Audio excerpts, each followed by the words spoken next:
c'est l'un des plus vieux métiers au Sénégal. Beaucoup prédisaient sa mort et sa disparition. Il n'en est rien. Il est toujours là, bien portant et bien vivant. Il s'agit du métier de faire le linge. Avec le temps, il s'est réinventé. Il s'est modernisé à travers les pressings, les lavandières et les blanchisseries. Jadis réservé aux femmes, il s'est progressivement démocratisé au point qu'aujourd'hui, les hommes embrassent le métier. Travail rémunérateur, travail précaire, mais un travail parfois dangereux où les employés sont parfois exposés à des risques professionnels énormes. Le linge, un métier immortel, c'est le sujet que nous abordons cette semaine. Tout de suite, analyse, développement et décryptage dans votre émission Chroniteranga. Au Sénégal, le linge sale de la ville ne se nettoie pas uniquement au cycle d'essorage. Chaque jour, d'un bout à l'autre de la ville, les femmes passent des heures à laver à la main des milliers de kilos de linge, de draps, de serviettes et de couvertures sales, ce qui constitue un travail épuisant et esquintant. Portant souvent un petit enfant au dos, les lingères de rue attendent que les clients potentiels se présentent à leur poste informel le long des rues de la ville.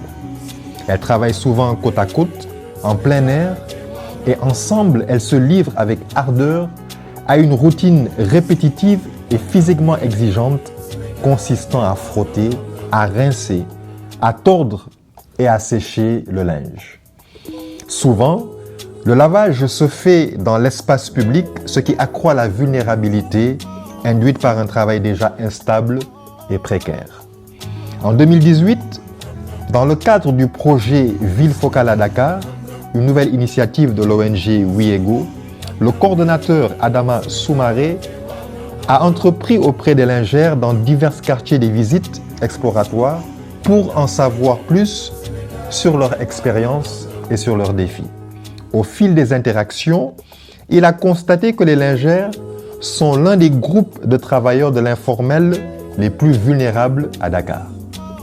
Il dit, je cite, « On leur confie du travail au jour le jour et elles peuvent passer des journées sans travailler, surtout pendant la saison des pluies, leur revenu baissant encore plus du fait que le séchage du linge devient difficile. De même, le travail dans l'espace public présente une foule de défis.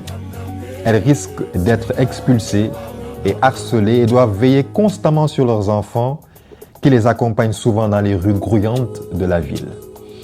En outre, poursuit-il, le fait de s'accroupir, de se pencher et de soulever sans arrêt au-delà des risques pour la santé et la sécurité au travail entraîne des conséquences physiques graves. » Fin de citation. Historiquement, les lingères à Dakar sont des laissés pour compte, malgré leur contribution à l'économie locale. Les lingères de rue sont ignorées par les autorités publiques. De fait, la loi sénégalaise les range parmi les travailleurs domestiques et gens de maison, alors que la plupart d'entre elles n'interviennent pas du tout dans les espaces domestiques privés. Ce qui signifie que la relation qu'elles ont avec leurs clients et a fortiori avec les autorités publiques est différente de celle des employés de maison qui ont un employé direct. Par ailleurs, le nettoyage des vêtements contient des risques professionnels majeurs. Les risques sont chimiques, par exemple avec l'utilisation des détergents. Les risques sont thermiques, avec les buanderies qui exposent à une forte chaleur dégagée par les machines de lavage, de séchage et de repassage. Les risques sont biologiques, avec de possibles infections.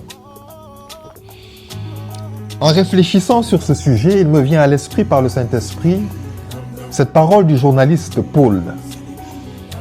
Dans l'Écriture, il dit « Ni les efféminés, ni les infâmes, ni les voleurs, ni les outrageux, ni les ravisseurs n'hériteront le royaume de Dieu. » Et c'est là ce que vous étiez quelques-uns parmi vous. Mais vous avez été lavés. Vous avez été lavés, vous avez été sanctifiés, vous avez été justifiés au nom du Seigneur Jésus-Christ et par l'Esprit de notre Dieu. 1 Corinthiens 6, versets 10 à 11. Pour notre salut, Dieu a pris tous les risques sanitaires spirituels. Il a pris notre condition humaine, il a supporté la fatigue, la faim, la soif, la nudité, la souffrance. Pire même, il a pris le risque de prendre le péché de l'humanité sur lui. Il a porté sur lui notre saleté humaine et spirituelle. L'apôtre Paul dira que lui qui n'a point connu le péché, 2 Corinthiens 5, 21, il l'a fait pécher pour nous afin qu'en lui, en Jésus-Christ, nous devenions justice de Dieu. Mais avant qu'il nous justifie, Dieu nous a d'abord lavés. Dieu a fait le linge sale de notre vie, de notre cœur, de notre esprit, de notre âme. Dieu a lavé nos vêtements. Heureux ceux qui lavent leurs vêtements. Ils auront droit d'accès à l'arbre de la vie. Et par les portes, ils entreront dans la ville. Apocalypse 22, verset 14. N'oublions pas, Dieu est le premier journaliste de l'histoire et la Bible est le premier journal d'information sur l'état du monde en général et sur l'état de l'homme en particulier. Sur ce, je vous souhaite une bonne fin de semaine. Que Dieu vous bénisse, que Dieu soit Dieu dans votre vie. Merci pour votre fidélité et que Dieu vous donne sa grâce.